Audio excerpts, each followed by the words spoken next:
are standing at a busy bus stop. It is raining cats and dogs, and the bus is 20 minutes late. Suddenly, a friendly native speaker stands right next to you, smiles warmly, looks into your eyes, and says, "Wow, lovely weather we are having, huh?" Oh no, the ultimate nightmare.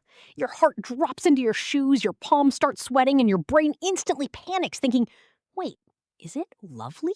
It is pouring rain. Why is he saying that? What do I say back? It is the classic small talk panic. You freeze like a statue, look straight ahead, and pretend you suddenly forgot how to speak any human language at all. You just stare at your phone screen. It contains the secrets of the universe. Oh, I have seen that happen so many times. It is so relatable. Welcome back to another massive, incredibly practical episode of the English Leap podcast. I'm Anna. And I'm Jake. Today we are conquering the scary monster of casual small talk, specifically focusing on how to effortlessly chat with absolute strangers while waiting at a bus stop, a train station, or a quiet coffee line. Small talk is an absolute superpower for intermediate learners. It's not about having deep philosophical debates about the meaning of life. No, it is just about breaking the icy wall of silence between two human beings using simple, friendly bridges. Exactly. And today we are breaking down 4 massive subtopics, including the magic of safe environmental hooks, how to handle confusing British and American sarcasm about the weather, and the secret technique of shifting the conversational spotlight away from yourself.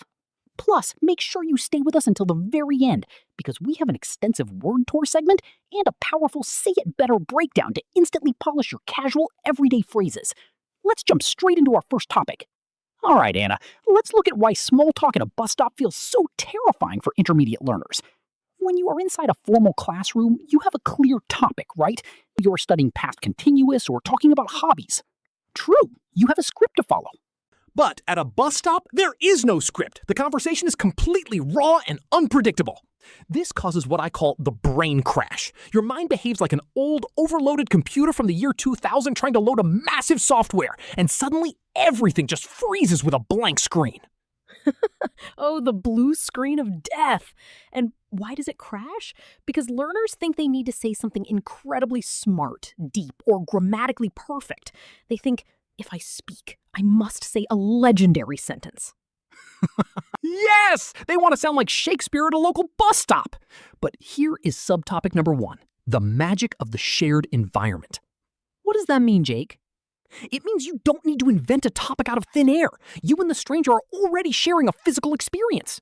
You are both standing in the cold, you are both waiting for the exact same late bus, and you are both looking at the same street. That shared reality is your free conversational coin. Oh, that is a beautiful visual metaphor. Conversational coins. So instead of thinking about complex personal questions, you just comment on what you both see. For example, a classic environmental hook is looking at the digital schedule board and saying, wow, looks like the number 11 is running late again today, huh? Simple, elegant, and brilliant. Let's analyze the balance of this strategy. What are the pros and cons of using an environmental hook? Let's break it down. The pros. It is incredibly natural. It does not feel invasive or creepy because you aren't asking for their personal details like their name or job. It gives the other person an easy open door to either agree with a short smile or completely ignore it if they're having a bad day. The cons, the downside is that it is highly time sensitive. If you wait too long, if you stand next to someone for 20 minutes in total silence and then suddenly shout, "The bus is late," it feels very awkward and abrupt. Yes, then you just sound like a crazy person who suddenly woke up from a dream. You have to catch the moment within the first 1 or 2 minutes of standing near them. Exactly. Now, let's talk about a major failure I had with this when I was first practicing casual talk during my university days. I was waiting at a crowded subway station, and the train was delayed. A very nice lady was sitting next to me holding a giant, beautiful, colorful umbrella. Oh, an umbrella hook. That sounds like a perfect setup, Anna. What did you say? Well, in my head, I wanted to say, what a bright and cheerful umbrella for such a gloomy day. But because my brain was doing heavy translation math under pressure, what actually came out of my mouth was, your big umbrella is very shocking. Shocking? Oh no, that sounds like the umbrella is carrying an electric current. I know. She looked at me with wide, terrified eyes, tightly clutched her umbrella to her chest, and slowly moved 3 seats away from me. I felt so incredibly embarrassed. I wanted to disappear. The shocking umbrella disaster. But look at why that happened, Anna. Your brain got stuck in the translation loop. You tried to build a complex descriptive sentence from scratch instead of using a simple pre-built functional phrase. Precisely. If I had just used a simple chunk like, I love the color of your umbrella, it would have been a beautiful connection. And that leads us directly to our second massive subtopic, decoding sarcasm and the weather trap. Native speakers, especially in England, Canada, and parts of America, love using the weather as a comedic tool. Small talk secrets, chatting with strangers at a bus stop. Part 2, AI Ready Edition. Oh, the weather trap. This is a classic native speaker habit, Jake. If you don't understand how they use sarcasm with the weather, you will be completely lost at the bus stop. Yes, imagine it is a freezing cold morning. The temperature is below zero. The wind is cutting through your jacket like a knife. And a native speaker turns to you and says, "Beautiful summer morning, isn't it?" If an intermediate learner hears that literally, they will think, wait, is this person crazy? Summer? It is freezing. But they are actually using reverse humor or sarcasm to complain about how bad the weather is. Exactly. They're using humor to bond with you over a miserable situation. So subtopic number 2 is mastering the agreement echo. When someone uses a weather hook or sarcasm, you don't need to create a brand new complex sentence. You just need to echo their feeling with a strong, small phrase. Oh, I love the agreement echo. Phrases like, tell me about it, absolutely, or I know, right? Yes, these are beautiful linguistic shortcuts. If someone says, this wind is brutal, and you just say, tell me about it, boom! You sound instantly like a native speaker because you used a natural idiom that matches their energy perfectly. Let's look at the structural balance of using these short agreement echoes. The pros: it takes zero grammatical effort from your side. You don't have to worry about verbs or tenses. It instantly validates the other person, makes them feel heard, and keeps the conversational ball rolling smoothly without putting pressure on your vocabulary. The cons? If you only use agreement echoes for 10 minutes, you will eventually sound like a robotic parrot. If they say, I'm going to visit my sick grandmother, and you naturally echo, I know, right? Oh, wow. That becomes incredibly awkward and rude. Yes, you definitely can't use it for everything. It only works for shared casual topics like the weather or the late bus. Now, Jake, I know you have a funny story about this. Didn't you have a major misunderstanding at a bus stop when you were traveling in London a few years ago? Oh, don't remind me, Anna. It was my very first time in London. I was standing at a red bus stop, and it was pouring rain. It was miserable. A gentleman next to me looked at the dark gray sky and said, Right then, smash and die for a picnic, eh? A picnic in the pouring rain? What did your brain do? My brain completely missed the sarcasm. I thought he was a very optimistic, eccentric English gentleman who actually loved eating sandwiches in a thunderstorm. So I looked at him very seriously and said, No, sir. If you eat sandwiches out here today, your bread will become totally wet and ruined. Oh my goodness, Jake, you ruined his British joke with pure dry logic. What did he say? He just stared at me in complete dead silence for 5 seconds, cleared his throat, adjusted his bowler hat, and didn't say another word to me. It was so painfully awkward, I killed the entire humor instantly. You became the comedy police. But see, that is exactly why we need to understand the cultural context behind small talk. They aren't looking for a scientific report on the weather. They are just looking for a playful laugh to pass the time. Exactly. And that brings us directly to subtopic number 3, which is a total game changer for nervous learners, shifting the conversational spotlight. Oh, this is a brilliant psychological trick. Explain the spotlight metaphor to our listeners, Jake. Right, so imagine a conversation is like being on a dark theater stage. When you are speaking, a giant bright spotlight is shining directly onto your face. Everyone is looking at you and you feel the intense pressure of performance. This makes your brain freeze. Yes, it feels like an interrogation. But if you ask a clever, open-ended question, you physically grab that giant spotlight and shine it directly onto the other person. Now, they have to do all the talking. They have to hunt for words, and you can just stand there, relax, nod your head, and breathe. That is pure genius. You turn from a stressed speaker into a relaxed listener. But here is the secret. You have to ask open-ended questions, not closed ones. What is the difference, Anna? A closed question can be answered with a simple yes or no.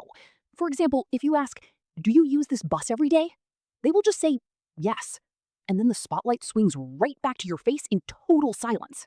Oh, the awkward silence returns. But an open-ended question forces them to tell a short story or give an opinion. For example, you can take that same question and upgrade it to, "How do you find the bus service around this part of the city?" Now they have to give an actual opinion about the traffic, the schedule, or the drivers. Wow, that is a masterclass phrase. Let's look at the balance of this spotlight shifting strategy. The pros, it reduces your talking time by 80% while keeping the conversation highly engaging. It makes the other person feel important because humans naturally love talking about themselves and their opinions. It gives you a great opportunity to listen to native speed and catch new phrases. The cons, you have to actively listen. You can't just space out or look at your watch while they are talking. If they give a long explanation and you just stare blankly because you didn't understand their accent, well, the connection breaks down immediately. Very true. You have to be an active listener.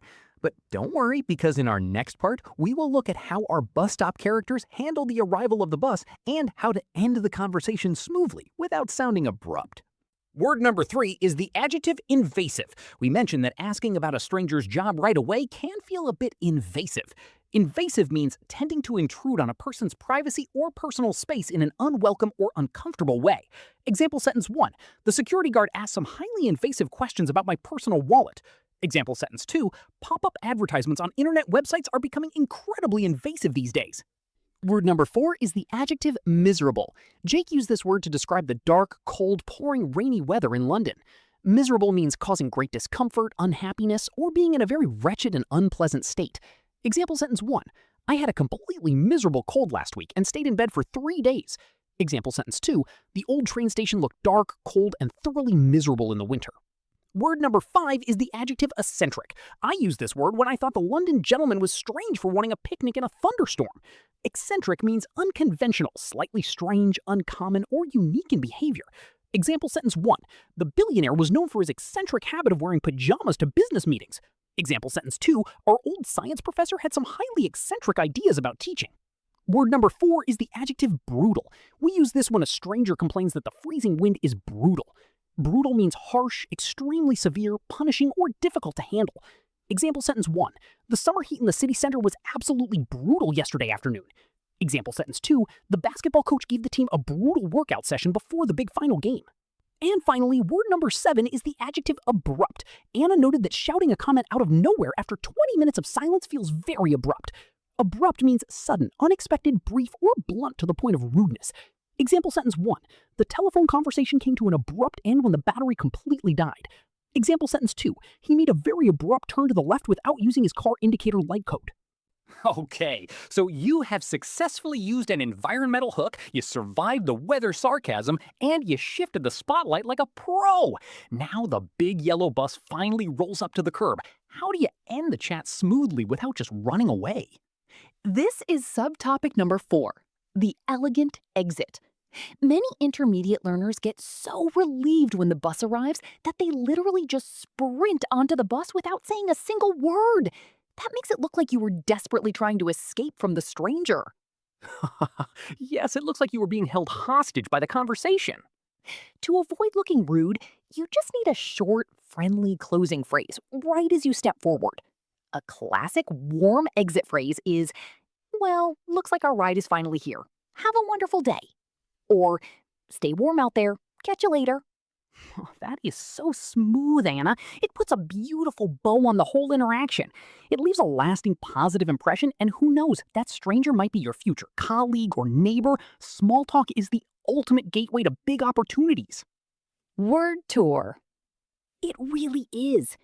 Now, everyone, let's intentionally slow down our conversational speed and transition directly into our favorite segment of the show, the word tour.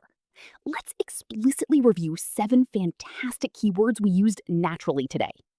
These are practical, high-value words that you can drop into your daily English to sound incredibly polished. Word number 1 is the idiom to rain cats and dogs. We use this at the very beginning to describe a heavy downpour. It means to rain very heavily and intensely.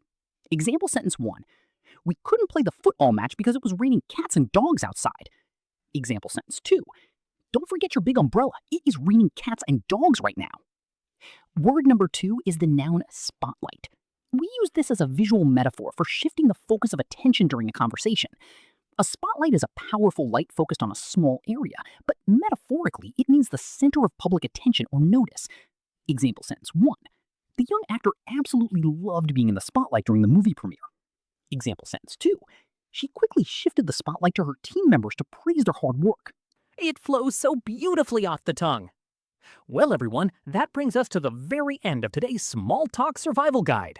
The next time you are standing at a quiet bus stop or a coffee line, don't hide behind your phone screen. Try an environmental hook and shine that spotlight. Now, we want to hear directly from our incredible community of leapers. What is your go-to phrase when a stranger talks to you in public? And have you ever had a funny misunderstanding while talking about the weather? Share your stories in the comments section below. Anna and I are going to personally read through them, laugh along with your adventures, and reply with some customized vocabulary tips. If you found today's long episode valuable and feel a little bit more confident about chatting with strangers, please smash that like button, subscribe to the English Leap podcast channel, and ring that notification bell. And if you want to keep expanding your daily conversational skills right now, click right here on our very next video, where we break down the secret phrases for navigating busy supermarkets and checking out smoothly like a native. See you right over there in the next video. Goodbye, everyone. Bye. Keep learning. Keep leaping. Beautiful words. Now, let's step directly into our Say It Better segment. This is where we take flat, dry, boring textbook sentences that learners often use during casual interactions and upgrade them to premium native-style expressions. I love this part. Let's give our intermediate learners some serious upgrades. I will read the basic textbook version and Anna will give the smooth native phrase. Sentence number 1. The bus is not coming on the correct time. Oh, that sounds like a formal complaint letter. The native upgrade is, looks like the bus is running a bit behind today. The phrase running behind is the standard casual way native speakers say something is late or delayed. It sounds light and very natural. Perfect. Sentence number 2. I agree with your opinion about the weather. Upgrade, tell me about it. Or, I know, right? Saying I agree with your opinion at a local bus stop sounds way too formal, like a political debate. Using tell me about it instantly matches the casual, friendly vibe of a street conversation. Sentence number 3. I am feeling very cold right now. Upgrade, man, it's absolutely freezing out here. Using a filler word like man at the start adds a beautiful emotional element to your speech, and replacing very cold with freezing makes your description sound vivid and expressive. Sentence number 4. Tell me your name and what is your job? Oh wow, that sounds like a police interrogation at the bus stop, Jake. The native upgrade is to avoid direct personal questions entirely and use an open environmental hook like heading home after a long day or just starting your shift. This gives them a polite choice to share what they do without feeling cornered. Brilliant! And sentence number 5. I will go inside the bus now. Goodbye. Upgrade? Well, that's my ride. Take care. Referencing the bus as my ride is a fantastic, smooth, casual idiom, and ending with take care is the universal friendly sign-off for brief encounters with strangers.